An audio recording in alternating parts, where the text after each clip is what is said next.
want to welcome all of you to another session of Meet the Team Align Pilot. And I happen to be fortunate enough to be sitting next to Aaron Cole. Yeah. And you're competing today, and this is the last round. You did wonderful yesterday. Thank you. And we are at the 2017 Align Fun Fly.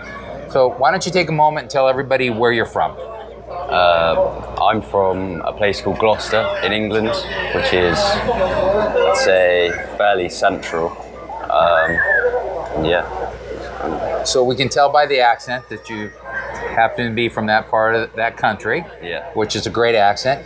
And so where, England's an island, everybody knows that, but are you kind of in the north, are you in the south, are you in the middle? How far from like London? Kind of so people know. Well, London is about, well, depending on which part of London, but it's normally about 2.5 hours. Are you north? North of London. Okay, so you're in the north part. Yeah. And does it is it snow in the wintertime? I mean, what's the weather like? I mean, sometimes it snows, but rarely. But it's normally quite cold and grey, cloudy. A lot of the time it rains. So you have to be a very good pilot, because when it's gray skies and cloudy, it's hard to see the helicopter. Yeah, you have to spend a lot of time on the sim. Okay. Don't get to go out that much in real life. Okay. So we'll come back to that in the end, because I'm going to ask you a question about, what you think people should do to learn. But how long have you been flying helicopters? Well, I've been flying for about 5 years. And did you start with helicopters or plane? How did you start? Planes, helicopters? I started with planes, but that was kind of a bit short-lived because I got the bug for helicopters. So. And let's see, if you've been flying for 5 years, you said, for helicopters, and you are how old now? I'm 16. So you started at 11, and you just keep getting better and better every year. I try. Well, you do. I've seen them. So if you ever get a chance, if you live in the area or you happen to be able to have the opportunity to go to an event where you're flying, it's well worth the chance to see you fly in person, because you actually do. I mean, it's amazing. It really is. You do a great job. So how long have you been with Team Align, working with Align here? Well, pretty much since I've started. I mean, when I started, Keith, Robbie UK, kind of started to help me out a little bit, and then kind of progressed on and on, getting more and more support. And what's Keith actually do? Because nobody will know what he... he's the UK importer for Align, so he's the distributor for the UK. So he got behind you, and this is where you are today because of him? Yeah. All right. And England's a little bit different. So did you start with electric? Have you done Nitro? What was your trend? I started with electric, but I did have a 600 Nitro DFC when it first came out, and that was a lot of fun. Is for a gallon of fuel in England, how much do you think in American money is it? Well, it's about £30 for a gallon. Okay. That's fairly expensive. Yeah. And you have probably a lot of Align helicopters, or several models, like size-wise. So what's in your fleet of helicopters size-wise? Well, I have 2 T-Rex 700Xs, 2 T-Rex 700Ls, a 760X, which is good for F3N. I also have 2 470s. And if when you go to the field and you're going to grab the helicopter, which one would you prefer? Which one is your favorite to fly? My favorite is the 700X. And why is that over the 450 or maybe the 760? What drives you to the 700X? Well, the 760 is quite slow and good for set maneuvers, whereas the 700X is faster and more agile and better for freestyle flying. The 470 I enjoy because it's fun to take down the park, and that's the one that goes in your trunk. I do the same thing. I'll drive, throw that in with a couple batteries, drive along, find a park to fly in, jump out, fly, get a couple flights in, while I'm working, when I'm supposed to be working, I guess would be the better situation. And what other events have you competed in as far as competition-wise? Well, this year my main event that I competed in was the F3N World Championships, of which I won the junior category.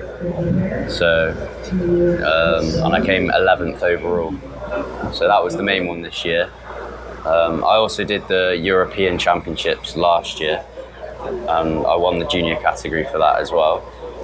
So, and junior would be what's on 18 and under. So because I don't. People in the United States, the events are different, or maybe there's not a lot of information. And the reason I kind of interrupted you there was because I wanted you to make sure that junior has no reference to flying skill. No, it has to do with category of age. Yeah. So because that's just how they divide up the groups. Yeah. Okay. And then they put them all together as far as there's an overall result and then the actual category. Yeah. So go ahead there, because that doesn't. I don't want anybody to think that your flying skills are junior, because they're far from being junior. Thank you. I did the 3D Champs last weekend in the UK, and I came 3rd overall. Which the 3D Champs is a fun competition because there's a lot of banter that goes on, but there's got the serious element as well. And banter, because people don't understand in England, like I worked for somebody that was British, right? So the boot is the hood of the car. We call it a hood. You call it a boot. Yeah. The bonnet. I'm sorry, it's the other way around. The boot is the trunk. Yeah. And the bonnet is the hood. Yeah. And banter is like joking around. Okay. I want to make sure it was the same. Kind of same, because that's what it is, banter. Yeah. So there's a fun side and a very relaxed side, and then there's a serious side of the competition piece. Definitely. Yeah. Is this your first time to the Align Fun Fly? Yeah. There's a lot of helicopter companies out there. Mm-hmm. I don't know of any of them that does something like this. Can you tell people what your feelings are, how big it is? I mean, we're sitting in a mass of Align helicopters, and these are helicopters from all over. These are people's helicopters from the local community. And so kind of let us know what your impression of it is. It's the first time you've been to the factory. Is it, kind of tell everybody. Well, it's awesome. Like so many helicopters, like Align helicopters, just sat there. Well, it's just, you imagine how much they all cost. It's just. And did you expect the factory to be? Because the factory where you went, did you expect it to be like that, or is it bigger than what you thought? Well, I didn't expect it to be as it was. I expected it to be a massive kind of factory, like an industrial factory. Although I haven't seen the whole factory yet. I think that's what we're doing tomorrow, isn't it? It is. Yeah. And when you say massive, because you expect the widespread. Yeah. And I think tomorrow when you get a chance to see what people don't realize is that land is very limited. And especially in the cities, because the factory's in the middle of a city, and there's multiple locations to the actual line factory, because there's a location where they do this part, and there's another location where the canopies are done. But the actual line facility, what you're going to see, and people will tell them now, is that it's 5 stories high, and it's the perception of when you enter the building is that it's not very deep. Yeah. It doesn't go very. But in reality, when you start seeing the floors, it actually is a very large building, and there's 5 floors that they work on, because the factories here a lot of times go up. So there's machines on the 3rd floor that in the United States you would think it'd be one single big open warehouse or facility where all the machines are on the same floor. Here, because of space, it's stacked upon atop each other, which makes the building look smaller, but it's really big inside. And I think you're going to like the tour, because I was able to do that this trip when I came in early, and I did. I was like, oh my goodness, I didn't know they did this. I didn't know they did that. Oh wow. So the thing is Align makes all the stuff. It's all there. Yeah. And it's made by Align. And that's very unique, because a lot of companies don't do that. What would you like to tell your fans out there? Because you have fans, and what is something you'd like to say to your fans out there? Well, I guess don't stop trying. Like, if you've just started or whatever and feel like you're not really that good because you're just learning to hover, and keep on trying. I mean, I've managed to get up to this level in 5 years, so I don't see why you can't. Okay. And what would you tell people that I'm a beginner, say, and I'm trying to hover, or I'm trying to learn how to do things? What's the best approach you think for someone to be able to move forward in the hobby and learn? What's the most important learning piece, or how to learn? Well, first of all, I'd say you would need a goal. Like, say, if I wanted to go to the field next weekend, I'd say to myself, right, by the end of next weekend, I want to do this new maneuver that I want to learn. I want to do it by next weekend.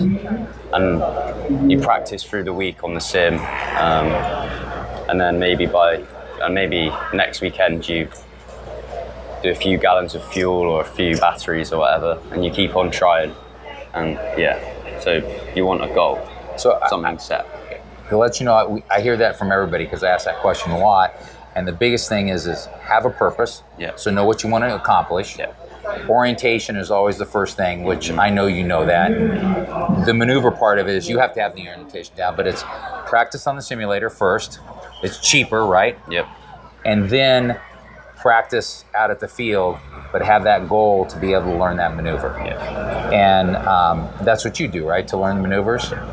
That's another thing as well. Like, if you are just beginning and you're seeing all of these people doing hardcore 3D, don't go straight into it. Make sure you learn the basics first of all, because the basics set the foundations for all the maneuvers. So say you learn to hover and then you just go straight into a flip. Well, if you flip over, you're going to be nose in, and if you haven't learned a nose in hover, you're not going to be able to control it inverted. So it's kind of sets the foundations for every orientation during the maneuver. And I couldn't agree with you more. Because I do a lot of support. I see a lot of people in the United States, and they ask, and the biggest thing that I've said to them is, and I'm a proponent of this, is that you need to learn the orientation first. Yeah. And if you have the orientation, what it allows you to do is when you're flying, it eliminate those crashes or as many crashes, because every once in a while you'll end up in a situation where you're not comfortable with a helicopter, and that's usually when you crash, because you rushed it and didn't you learn the orientation. Yeah. And you know I'm older than you. I'm older than your dad. But it's important that if you're older, it takes longer to learn. Yeah. And if you're younger, it's easier because you just probably played video games, and I think the older people don't have the patience to take those baby steps. Yeah. So, I wanted to say thanks so much for taking the time to talk to me. And I got to film you yesterday in the second round, and that was just a joy because it's just your skills are really, really good, and you're very precise in your maneuvers. Thank you. Which is just fantastic. But I want to say thank you so much for taking the time to sit down and talk to me, and I really appreciate meeting you and your father, because you guys are just great people. And as always, I want to tell everybody thank you so much. Look forward to the other episodes, and thanks for flying a line.